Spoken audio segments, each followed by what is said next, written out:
আলাইকুম ভিউয়ার, সবাইকে অনেক অনেক স্বাগত জানিয়ে ভিডিওটি শুরু করছি। তো আপনারা জানেন যে আমি দুদিন আগে একটা ভিডিও দিয়েছিলাম এবং আমি সেখানে বলেছিলাম যে 18তম নিবন্ধন প্রার্থীদের করণীয় কি। আমি সেখানে বলেছিলাম যে যেহেতু প্রায় 5 থেকে 6 মাস ভাইবা নিতে সময় লাগবে, তো সেহেতু আপনারা যদি একটা স্মারকলিপি প্রদান করেন এনটিআরসি অফিসে, কারণ আমরা জানতে পেরেছিলাম যে প্রায় 13,000 শিক্ষা প্রতিষ্ঠান তাদের রেজিস্ট্রেশনই করেননি। তো রেজিস্ট্রেশন না করলে রিকুইজিশন তো প্রশ্নই আসে না। তো সেইভাবে আমি আপনাদের একটা পরামর্শ দিয়েছিলাম। তো কেউ কি স্মারকলিপি প্রদান করছেন কি করেননি সেটা আমি জানি না, তবে এনটিআরসি কিন্তু আমাদের মনের কথাটা বুঝতে পারছে এবং সেটা আবার কিন্তু যে তাদের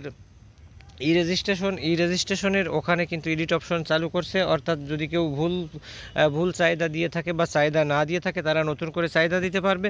এবং সবশেষ এখানে আমরা যেটা দেখছি যে উল্লেখ্য যে সকল প্রতিষ্ঠান ইতোপূর্বে এই রেজিস্ট্রেশন হালনাগাদ করতে পারেননি, শুধু ওই সকল শিক্ষা প্রতিষ্ঠান আগামী 28 নভেম্বর 2024 তারিখ থেকে 4 ডিসেম্বর 2024 তারিখ পর্যন্ত এই রেজিস্ট্রেশন হালনাগাদ করতে পারবেন। অর্থাৎ যে 13,000 প্রতিষ্ঠানগুলো যারা রেজিস্ট্রেশনই করেননি, আর রেজিস্ট্রেশন না করলে রিকুইজিশন প্রশ্নই আসে না, তাদের কিন্তু আবার 4 ডিসেম্বর পর্যন্ত 28 নভেম্বর থেকে এই সময় কিন্তু বাড়িয়ে দেওয়া হয়েছে। অর্থাৎ তারা যদি রেজিস্ট্রেশন হালনাগাদ করতে পারে, তো অবশ্যই তারা কিন্তু আবার রিকুইজিশনও দিতে পারবে।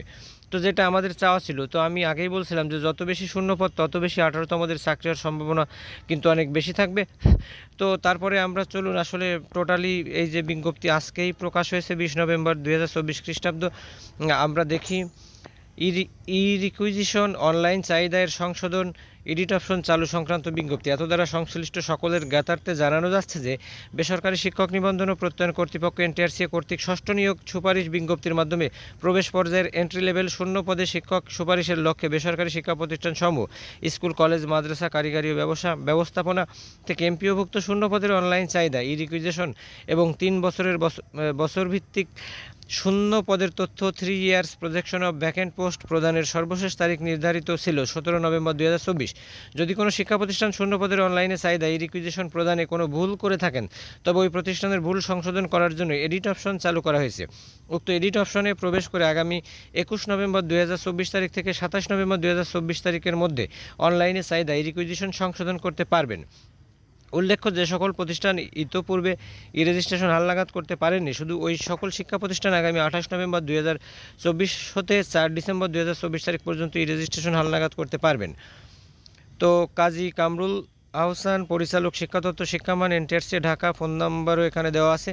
তো আমি যে বিষয়টা বলছিলাম যে আসলে এই যে 13,000 শিক্ষা প্রতিষ্ঠান তারা কিন্তু বিভিন্ন অজুহাতেই রেজিস্ট্রেশন করেননি, বা অনেকে ভাবছিলেন যে আমরা পঞ্চম নিয়োগ চক্রে তো চাহিদা দিয়েছি, কিন্তু পঞ্চম নিয়োগ চক্রে আমরা শিক্ষক পাইনি, যার কারণে ষষ্ঠ নিয়োগ চক্রে অটো হয়তো আমাদের শিক্ষক আসবে। কিন্তু সেটা ভুল ধারণা যে পঞ্চম নিয়োগ চক্রে যারা শিক্ষক পাননি তাদের কিন্তু পুনরায় আবার এই রেজিস্ট্রেশন হালনাগাদ করতে হবে, এবং এই রেজিস্ট্রেশন হালনাগাদ করার পরে কিন্তু আপনাদের যে শূন্য পদগুলো আছে সেই শূন্য পদে আপনাদের রিকুইজিশন বা চাহিদা দিতে হবে। তো আমি 18তম প্রার্থীদের আবারও বলছি যে আপনারা আপনাদের এরিয়ার মধ্যে যেসব শিক্ষা প্রতিষ্ঠানগুলো আছে, আপনারা জানেন যে শূন্যপদ থাকা সত্ত্বেও স্যারেরা আসলে রেজিস্ট্রেশন করেননি বা রিকুইজিশন করেননি, অবশ্যই আপনারা একটু তৎপর হন, কারণ যত বেশি তৎপর হবেন আপনার চাকরিটা কিন্তু তত নিশ্চিত হবে এবং তত আপনার এলাকা এবং হাতের কাছেই নিশ্চিত হবে। তো ধন্যবাদ।